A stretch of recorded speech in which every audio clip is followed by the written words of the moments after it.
ჩვენი შეკრების მიზეზი არის მოულოდნელად პარკების გაზვირება, 80-ლარიანი პარკის გაზვირება 130 ლარამდე, რომელიც ხელღამის 12 საათზე გავიგეთ ოფიციალურად. და ვითხოვთ რომ გადასახადი დაბრუნდეს ველნიშნული 80 ლარზე. ყველა ავტოპარკზე, რომელიც არის მიბმული შემოსავლების სამსახურში და აკონტროლებს სარფში მიმავალი მანქანების რიგს, საბაჟოზე მიმავალი მანქანების რიგს, რომელი პარკიც აკონტროლებს. ყველა პარკში ერთიანად გაზრდილია ფასები. არანაირი ფასნამატის განმარტება არ ყოფილა, არავის პასუხი არ გამოუწია. ერთადერთი თბილისთან დამიკავშირდნენ და ვერ გეტყვით ვინ არის და იმათ თქვა რომ პარკები მათაც ეხებათ და ერთობლივად დავიჯდეთ და დავილაპარაკოთ, თუმცა ის არ ყოფილა ის საუბარი რომ პარკის ფასი 80 ლარი დარჩეს. იყო ლაპარაკი, პარკის ფასს ჩვენ გავზრდით და თქვენ იცოდეთ, გაგაცნობთ ამას, რაც მიუღებელია ჩვენთვის. გარდა ამისა, პარკის ფასის გაზრდა კი არა, პირველი პარკებია მოსაგვარებელი. გაჩვენებ, ჩვენ გვაქვს ვიდეო ფირები, სადაც გადაღებულია, დღესდღეობით გადაღებული პარკებია, ნაგავსაყარი უფრო არის ვიდრე პარკი. ჩვენი მხრიდან ყველა ასოციაცია საქმის კურსია ამასთან დაკავშირებით და ყველა ერთიანად წინააღმდეგი ვართ, რომ არ უნდა გაზვირდეს პარკები. ვინმე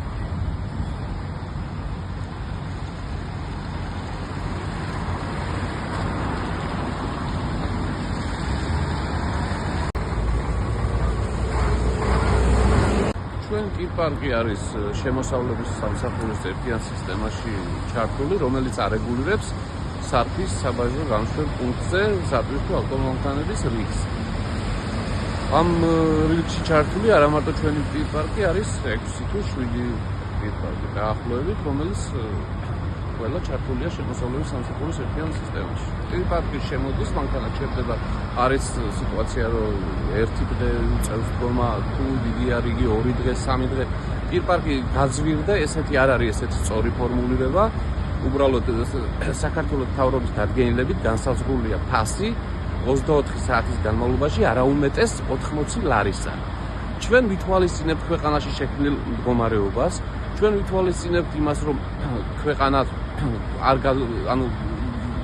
მიმართულება არის იქითკენ რომ არ გაწვირდეს პროდუქცია, ამიტომ 24 საათის შემდეგ დაუმატეთ არადღიურად 80 ლარი, არამედ სანამ მანქანა გავა შეიძლება 3 დღე მოუწიოს თუ 4 დღე, გასვლა მოუწიოს გადახდა დამატება 50 ლარი.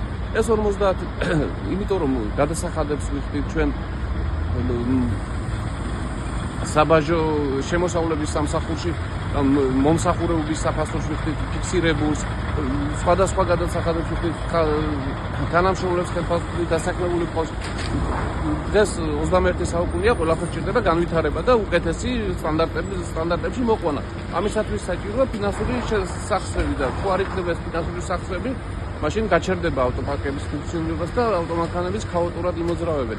ამიტომ ეს ყველაფერი მიმართულია იქით, რომ უფრო მეტი სერვისი შევთავაზოთ, უფრო უკეთესი პირობები იყოს ძღოლებისთვის და განვითარდეს ეს სფერო. აგრეთვე პრიორიტეტულ ტვირთებზე, რომელიც არის საქართველოში წარმოებული, რომელიც გადის საქართველოდან ექსპორტით, ამ მანქანებსაც უწევთ 80 ლარი და ასევე იმ მანქანებს, რომელიც 24 საათის განმავლობაში დატოვებენ პარკის ტერიტორიაზე.